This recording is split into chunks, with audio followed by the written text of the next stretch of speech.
Breaking news out of Russia.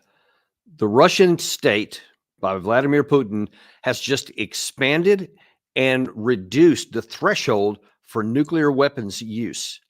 Now, this is much, much more concerning than anything before. And it really raises the prospect that this war could really and genuinely escalate in ways that no man can even comprehend.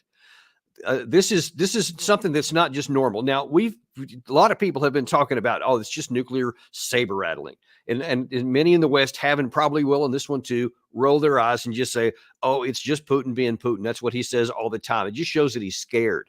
But that's, I think, a bad misreading from it. And I think it's really important to delve into what he said, what we see on the ground, and especially the timing of this, because let's look at that first. Russia this has not come out of any kind of just happened to be a comment that was made. You remember when Putin made his comments a week or so ago, seemingly on the at a sideline of the Kremlin, just kind of out in the middle of nowhere. Well, that was very directly tied to something that was happening in the United States, and in a visit and a comment, I think, by Zelenskyy. This one is even more poignant. It's certainly not a mistake that Putin chose not to go to the UN General Assembly. He sent, I believe it was Lavrov, to give the Russian comment there because he wanted to stay here. Because according to the schedule that's been announced, Volodymyr Zelenskyy and Joe Biden are going to meet in the White House tomorrow, allegedly to talk about these long-range missiles and will the United States give permission to use both U.S., UK, and possibly French long-range missiles. So that's the context that had been set up. Now then, ahead of that conversation and after both Biden and Zelenskyy have given their UN General Assembly statements, Putin goes like this. Предложено внести ряд уточнений в части определения условий применения ядерного оружия. Так, в проекте основ расширена категория государств и военных союзов, в отношении которых проводятся ядерные сдерживания. Дополнен перечень военных угроз, для нейтрализации которых выполняются мероприятия ядерного сдерживания. На что еще особо хотел бы обратить ваше внимание. В обновленной редакции документа агрессию против России со стороны любого неядерного государства, но с участием или при поддержке ядерного государства предлагается рассматривать как их совместное нападение на Российскую Федерацию. Okay, so first of all, he has widened the scope of it. Now he's both saying nuclear and non-nuclear states, if they're working together, could potentially be a target for nuclear escalation.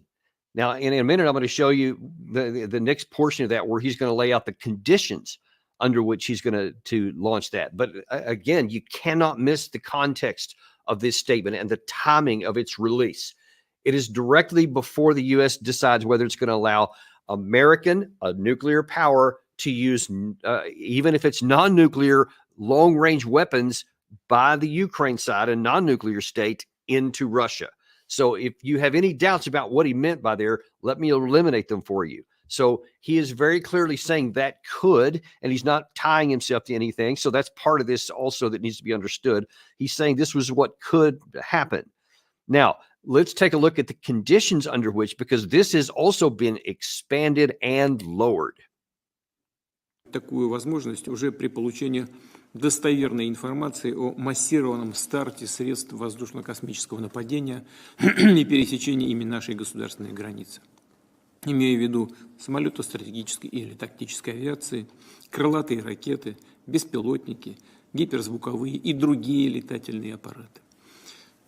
Оставляем за собой право применить ядерное оружие в случае агрессии против России и Белоруссии как участника союзного государства, в том числе, если противник, используя обычное оружие, создает критическую угрозу нашему суверенитету. So to wrap that up there, he's saying that if he sees, and in other publications who've been analyzing this say that if there are like a fleet of drones or large number of drones or even conventional aircraft, he said strategic or conventional aircraft. He said if missiles start coming, because as we've talked about, Professor Ted Postal from MIT has specified when talking about the nuclear identification system that the Russians have, which he identified as being not very strong and raising the prospect of Russia using them. He said, because they won't be able to know an incoming missile, whether it contains a conventional warhead or a nuclear warhead. And depending on, their mood at the time or what they think the strategic situation is, they could simply interpret as a nuclear weapon and take action because of that. But he also specified two other things that are very important in there. Number one, he broadened it out to specifically include Belarus. Now, I think that could be important for another reason, which I'll get to in just a minute. But the second issue that he mentioned there was that even conventional weapons, even if conventional weapons are used that could potentially put at risk the sovereign territory of Russia, that could also be a trigger for nuclear use. And listen, Russia considers all four of the oblasts that they have annexed in 2022, late 2022, to be Russian territory. Obviously, Crimea territory is the same. Even more so, obviously, the existing territory of Russia proper. And we also know from recent exposure from the director of the CIA, Burns, as well as from Jim Sciutto in a book that we highlighted earlier this year, that the Russians were apparently very close to using tactical nuclear weapons in 2022 because they had lost territory in the Kherson area, and that was even part of the stuff that they hadn't annexed, as well as in the Kharkiv area, also something they hadn't annexed. But because they suffered a conventional military setback, and it was no question about it, a loss for the Russian side, they were given serious consideration to the use. Now, you had Burns follow that admission up by saying, but we told them that if you did, that there was going to be severe consequences. And then they backed down, with trying to give the impression that now you don't need to worry about it. Well, Putin is now saying, no, you do need to worry about it here. Now, I mentioned that the inclusion of Belarus was important. Now, just to add them in there when they've obviously been a staunch ally, the most staunch ally of Russia from the beginning, it would almost seem like unnecessary to specifically include them. And so since he did, one has to wonder why. Now, I think that the primary purpose of this, because it was almost explicitly talked about here, was this is in reference to and trying to convince the United States not to authorize the use of long-range weapons for use by Ukraine into Russia. But I also think that there's a significant possibility, and we've been talking about this over the last 10 or 12 days, that there are a number of signs and signals around the border of Ukraine that give the impression, at least make the possibility, that Russia could be preparing a new invasion, and not just a small incursion like they did in the Kharkov region several months back, or like the Ukraine side did in the Kursk region here, but another major incursion, because they have a lot more troops. In fact, it's important to note that Russia has, by about reportedly 100,000 more troops available in the north of the Ukraine border right now than they had in the entirety of their 2022 invasion, when they entered from 5 different directions. If Russia moves on, say Kiev, for example, if they whether it's maybe Sumy or Kharkiv city or Kiev itself, because any of those 3 targets are legit potentials based on where we are told that the Russian troops are massed in that area. And when I say mass, I don't mean that they're in big spots, but they are spread out actually to make themselves less vulnerable, but they're within range to where they could suddenly come down to launch a large-scale invasion. We've also talked about that Belarus itself has mobilized its armed forces, along with an increased Wagner component in that area. And there are reportedly several scores of thousands of Russian troops in Belarus. They are, many of them, repositioned around the border many weeks ago. And they have some of these cages you've seen on a lot of their armored vehicles to give the impression that they're getting ready for action. If in the future, and possibly even this fall or winter, if Putin decides to make this big aerial movement, then I think that that's where this real threat is going to come into play here, because he's going to say, hey, we will use nuclear weapons here, and that includes Belarus. And I think that might be, and certainly there's evidence to support, that's the reason why they would mention Belarus in his statement. Maybe not because of the long-range stuff, but because of what may be coming next.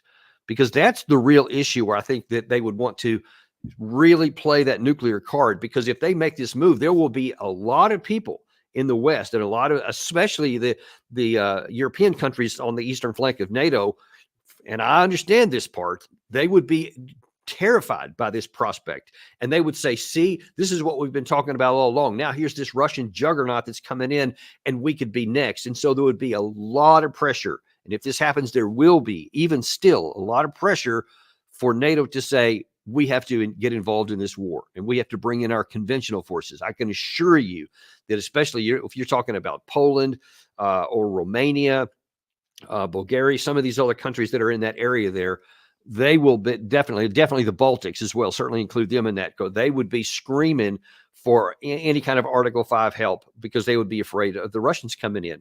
And short of a willingness to use tactical nuclear weapons, then I think that NATO would be very, very prone to actually giving in to that. So that's one of the reasons why this alarms me, because this, in my view, gives more justification to the possibility that Russia is preparing a big aero movement, and that then that they will say, NATO, stay on this side, or we'll use nuclear weapons. And I don't think that that's an empty threat, because truly, if Russia got into a conventional fight with NATO and they mobilized their armies, and certainly they're not on a wartime footing yet, but as Russia itself has demonstrated, you can get there over time. Russia would have a very, very difficult time if it fought 32-member NATO alliance, especially if it stayed conventional. But if they escalate to the nuclear threshold, then of course you have the prospect that that NATO would make good on the claims of many that they would respond in tactical weapons, and then we're all dead. I mean, that's a little bit hyperbole, but maybe not actually. That's been the big existential for mankind threat and worry from the beginning of the nuclear era. After we're no longer the sole nuclear weapon state. It was the mutually assured destruction. That's what permeated and animated all throughout the Cold War, and especially the 1962 Cuban Missile Crisis. This one could be worse if we get into such a crisis here.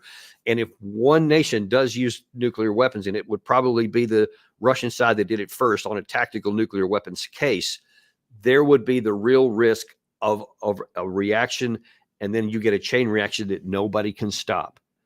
And I think that it would put us, the United States and the West, in a horrible, unimaginable, difficult position. Do you allow Russia to mobilize its conventional forces and roll down and crush the Ukraine side? Because if they roll that many forces down on top of the brittle force they've already got manning this probably close to 1,500 kilometer total, when you add the north into it, along with the eastern front, they are stretched to the limit right now and are breaking in several points, or at least cracking. You put in that kind of pressure here, and they could absolutely collapse. They just don't have enough manpower to respond to such a big situation like that. And there will be the temptation to want to go and help them out. But if Russia makes good on its threat and does use tactical nuclear weapons on the West in the forces there, then what are we going to do? Are we going to give in? Are we going to just say, all right, we're going to allow you to do this? Or are we going to say, we're going to amp it up too, we're going to try a tactical nuclear weapon here, and then put everyone's life at risk? Now, it's on paper, and many of these advocates in the West are really, beating their chest about saying, yeah, Putin would never do it because he knows it would be suicide to do it. We had Bolton on showing him saying that not too long ago. Well, that's a real great thing to say on paper and in a theoretical position. But let me put you in the position of the president of the United States, or indeed the president of any Western nation. They would have to say, okay, Ukraine is being overrun in that case, in this scenario I just drew. If we don't do anything, they're going to stop Ukraine. I mean, they're going to stomp all over Ukraine. It's going to be lost. But then what? then we still have our eastern flank. None of our nations have been attacked. None of our people have been killed. None of our armies have been put into action there. If you fire a nuclear weapon, and if you retaliate with a nuclear weapon, then Russia has shown that it is willing to cross the threshold, and there should be then no doubt that they will now send nuclear missiles back into Western cities or Western military outfits. So that means that Biden would have to say, at the moment, no American cities or military installations or anything else has been hit with a nuclear weapon. But if I cross this threshold, then I'm going to be sacrificing Americans. And let me just tell you for sure, I'd put all my money on this one. The vast majority of all of the citizens of the United States or any other Western country would say, oh, hell no. No, we're not getting involved with that. Feel bad for Ukraine, but we're not going to sacrifice our lives for something that you can't win anyway. You can't win a nuclear war. That should be painfully obvious to everybody by now. You can't win one. Once the thing starts, any kind of retaliation will just start a chain reaction that will result in everyone's death. So why would you want to get into a situation to where you're going to die and millions of your countrymen will die if you give the order to retaliate? So maybe he would. That's the real danger of it, because when you get that kind of pressure on people, man, very often they make bad decisions. So I can't predict with any degree of certainty at all how that would go. What I can tell you with extraordinary confidence and certainty is that the pressure to make a bad choice would be huge, and that the consequence of getting into a nuclear engagement is literally off the charts. That's what we're talking about here. So when you hear this comment by Putin, don't just slough it off and say, that's not going to happen. He'll never do that. And especially if Biden gives permission to use long-range weapons. We should never even think about finding out, nor do we need to, because our nuclear deterrent will keep Putin safe from unilaterally launching a weapon into the NATO alliance or to anywhere in the West, because he should and probably does have confidence in that case. Then he would be met with a response, because now then there's no reason not to. Once you've broken that and you've attacked the West with nuclear weapons as an offensive move, now it would be ridiculous to think that somebody's going to have nuclear weapons and do nothing. At least that's the probability of it. I guess even that's not guaranteed. But Putin's not going to want to take that kind of chance. What he's saying is, if you, the West, engage against us and our sovereignty is threatened and our territory is threatened, even with non-nuclear capabilities, then this is we will reserve the right. That's one of the things he said. That's also an important term there. So there's no guarantees in any of this, but we are in incredibly dangerous territory, and we are literally playing with our survival by going down this road. Now, I want to put this back in the context of where we are here and what people are saying prior to this. This is prior to what Putin just said there. This was Zelenskyy being interviewed a couple of days ago on what he thinks is their victory plan. Your victory plan, does it include negotiating with Russia? And how can you trust someone? It's not about negotiating with Russia. No, it's about, like I said, it's a bridge to diplomatic way how to stop the war. The bridge is a plan of victory or victorious plan. It's a strengthening of Ukrainian army and Ukrainian people. Only in the strong position we can push Putin to stop the war, diplomatic way. And only with a strong position we can speak. That's why we're asking our friends, our allies to strengthen us. It's very important. So he is not thinking in context. He is thinking like, la, la, la, la, la, I'm not going to listen to anything Putin says. And he's not going to look at what's going on the ground, and the tactical situation that I just described is starting to crumble in both the North and in the East. And he's just talking aspirational. I don't care about what else happened here. If everyone joins me, it'll be fine. It'll be okay. So now, just as a point, he's a lot less worried about the nuclear threshold, because even if it happens in his country, he can calculate in his mind, yeah, but there will be a bunch more going over my shoulder heading back in the direction of Russia. And if they get nuked too, cool, because maybe then he'll stop. And so he's probably banking on that kind of over your shoulder support that would say no matter what, he's not going to let Putin win. I'm not sure that's a good gamble. In fact, I'm sure it's not a good gamble. Now then, that's what he said then. Now then, at his UN General Assembly speech earlier today, he added this. We must restore nuclear safety. Energy must stop being used as a weapon. We must ensure food security. We need to bring home all our captured soldiers and civilians forcibly deported to Russia. We must uphold the UN Charter and guarantee our right, Ukraine's right to territorial integrity and sovereignty, just as we do for any other nation. We need to withdraw the Russian occupiers, which will bring an end to the hostilities in Ukraine, and we must hold those responsible for war crimes accountable. We need to prevent ecocide and stop the destruction of nature caused by the war. And we must not allow a second or third phase of this Russian invasion. And we need to make it clear the war is over. This is the peace formula. What part of this could be unacceptable to anyone who upholds the UN Charter? Okay, that's just a wish list. And in the context of all the things that are going on and what the U.S. is even thinking about there, I think he is trying to put Biden in a pressure position, trying to coerce him by making these public statements to saying, you got to do this because if you don't, you're going to look bad. You've been saying you're going to support us for as long as it takes. Okay, here's what it's going to take. I have this big wish list. Apparently, that's what he's going to give them tomorrow, which is going to include saying, I want long-range weapons. I want you to use long-range weapons in my country against Russia, and I want an invitation to NATO. Which is just, I mean, that's absurd because that's why Russia went to war in the first place. I don't know why anybody in their right mind would think that that is something that the United States would do, but that's nevertheless what's on his mind there. But we aren't going to get into a situation like that, I doubt very seriously, and especially if, there is the possibility of Russia retaliating directly against that. We have to hope that Biden is not going to stick with his old mantra of doing whatever it takes for as long as it takes. Number one, he's only got a few more months left on his term anyway, and one would hope that he's not going to drag the United States into a conflict.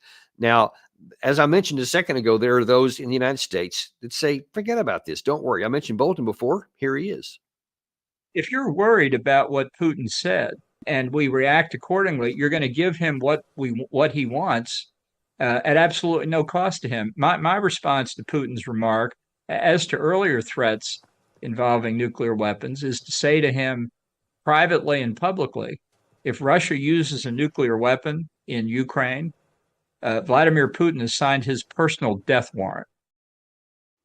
Yeah, it sounds really good. Again, that's on paper. Like if you're playing that game, one of those board games on strategy or something like that, and you think you got your opponent in a vice, and you just kind of play one of those cards and go, yeah, you do that, it's your death warrant. That works in movies too, I suppose, especially when you get to write the script for both sides. But in real life, I'm not sure that it's going to work out that way. And listen, whatever you want to say about Vladimir Putin, he's not stupid. And he does not use words carelessly. He thinks very carefully about exactly what he says and when he says it. And before he has said anything publicly, he has war gamed it out. I promise you. Now, remember, also, people talk about him bluffing. Lots of words. Doug McGregor talked about it earlier on our show earlier today, where most of these so-called red lines that Putin didn't do anything about because we passed them weren't his red lines at all. They were our red lines. Ukraine getting into NATO was a Putin red line. He'd been saying so since 2008 and said it for the 15 years prior to the start of this war here. And it's instructive to see what he said prior to the launch of this war. He said, if you keep going down this path of bringing go down the path of bringing NATO into Ukraine, we will take technical military measures in response. That was the phrase that he used there. And we see exactly what he meant by technical military response. And we knew it at the time because he said it in the context of a couple 100,000 Russian troops arrayed around the border. There shouldn't have been anybody doubt in anyone's mind what he meant. And he validated that subsequently in February. So when he now says This is what I'm willing to do. You better believe that in his mind, he is willing to act on that as he has before in a major, major way. These are not minor issues here. And you can say that he has lied about some things, that he has bluffed about some things. Fair game. But there's a lot of things he said that weren't true. There's a lot of times when he gave implications of things and didn't follow through. That's part of statecraft for sure. But when the things have come to the most consequential issues, especially related to Russian sovereignty, he has not bluffed, and he has acted in concert with what he has said here. Now, you see the Bolton view there. Well, there's also another, at least in the West, an eminent person with David Petraeus, former four-star general, former CIA director, is given a lot of credibility and stuff. He also weighed in just a couple of days ago about how he viewed Putin's threats. At the end of the day, we have heard his threats since the very beginning of the war, sometimes including threats of use of tactical nuclear weapons, and they have proved empty again and again and again. They're hollow. And he establishes red lines. Ukraine has crossed every red line. And again, he's doing everything he can to destroy Ukraine, to deny its right to exist, and to eliminate it as an independent country. He's not holding anything back. Okay, listen, you said he's been bluffing. Don't listen to him. Don't worry about it. Okay, moving on.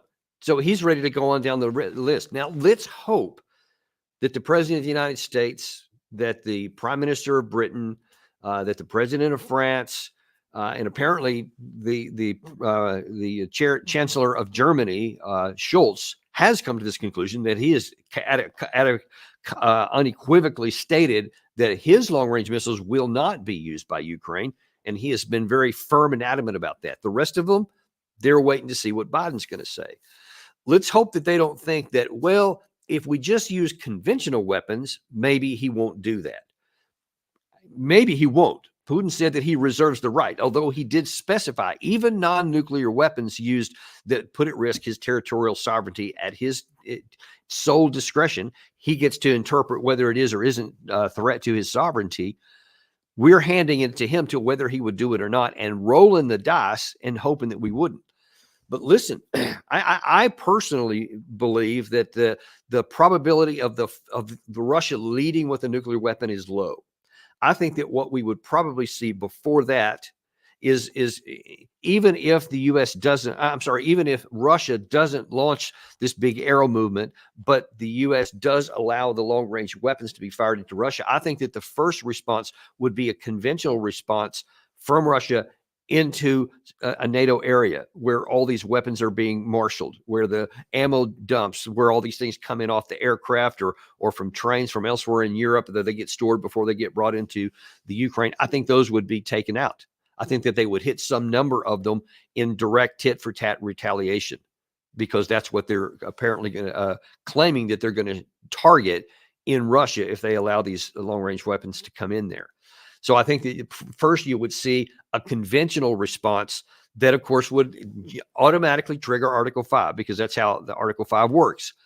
And then I think that the West would be faced with, do you escalate further? Because if that's the case, and this is another reason why I think that Putin specifically mentioned large numbers of strategic aircraft, large numbers of missiles, large numbers of drones. He didn't specify coming from where.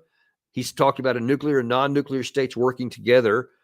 I mean, that sounds very much like that is on his mind there. So if he fires a conventional weapon into a NATO state in response to this, and then they start doing anything in return, now then, again, he may say that does threaten my security, even if they're not nuclear weapons, and firing one in return. And then we're right back into this literal Armageddon type mutually assured destruction position here. That's where this is at right here. And listen, even if anybody thought, well, I bet we can just keep it on this side of the nuclear line and just wage a conventional war. Now, why would you want to do that? Number one, why would you want to try and skirt a nuclear weapon falling in your lap? Why would you even want to do that? But second, you can't. Okay. Russia has spent the last probably year and a half, closer to 2 years, completely retooling its industry so that it can manufacture all the weapons, ammunition, tools of war, everything else that it needs, drones, missiles, rockets, literally everything they need to fight a war. They're now doing it, cranking out 24/7, 365. They're getting it all. We haven't even started. We've given a handful of contracts to slightly elevate some of the percentage of some of the weapons that we're using. We're on nowhere near a war footing. If we got into a conventional war with Russia, it would hand all the advantages to them, or else cause us to have to do like the Russians and the Ukraine side did when this war started in the first place, and then spend years with an S to continue to fight a static kind of relatively low level war of constant destruction back and forth while we got everything ginned up. But then, of course, the Russians would be ginning up even further because they're on a wartime mobilization right now. But they could go much higher, and they could force mobilize millions of their men, which they haven't done so far. And then you could be right back again where you're in Armageddon, where somebody's going to have to decide between either losing conventionally or using a nuclear weapon. And if you get conventionally nuclear armed forces trying to fight a conventional battle, again, you just keep circling back to this. The chance that it doesn't go nuclear at that point is, in my view, non-existent. So all of those negative possibilities, there's not one that's a positive outcome. If you somehow manage to stay on the conventional side of a nuclear war and it doesn't escalate in there, there's no good outcome for the West.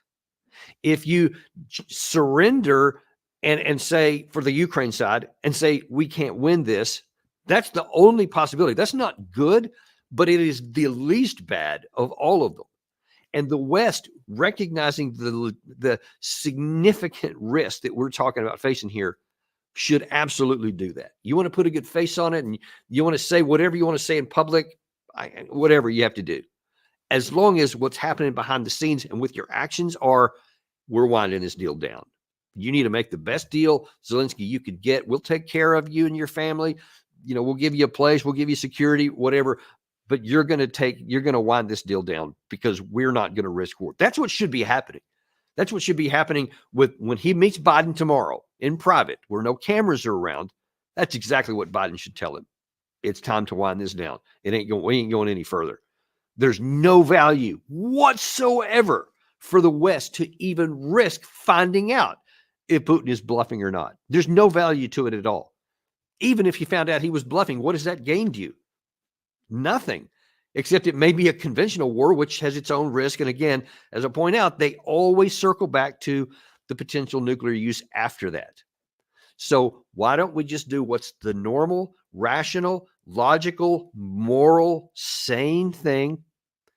Bring this war to a conclusion, and let's move on with the rest of our lives so that we can get the threat of nuclear war off the table. That's exactly what we need to do. We'll see what's going to happen here. Like I said, this is all breaking news. So the people are just now digesting this. There's going to be the big meeting tomorrow with Biden and Zelenskyy, and I'm sure there'll be news after that. We'll be covering it for you and bringing it to the news. We'll be following this all the way through. You can count on Daniel Davis Deep Dive to give you the real deal behind what's actually happened and what people are saying and what the reality on the ground is. That's what we do for you. And Dan, we just got in. We're going to have Professor John Mearsheimer tomorrow at 1:00. Yeah, and I feel confident that we'll be talking a lot of this to him. You certainly don't want to miss that. Thanks for reminding me of that, Gary. And Colonel Jacques Beau on Friday. Even better. So, yeah, that just shows you we're definitely going to be talking to some of the best experts in international relations and in NATO military capabilities through the rest of the week. Count on Daniel Davis Deep Dive to do that. Also, final reminder here, we are on podcast now. I know a lot of you don't always have time to watch videos, but you do have time to listen in your car or wherever you may go. So wherever you get your podcast, Apple Podcasts, Spotify, Podcast Addict, etc., type in Daniel Davis Deep Dive and you will find us there. And so you won't miss an episode. Thank you very much. Be sure again to like and subscribe if you haven't already, and we'll see you tomorrow on Daniel Davis Deep Dive.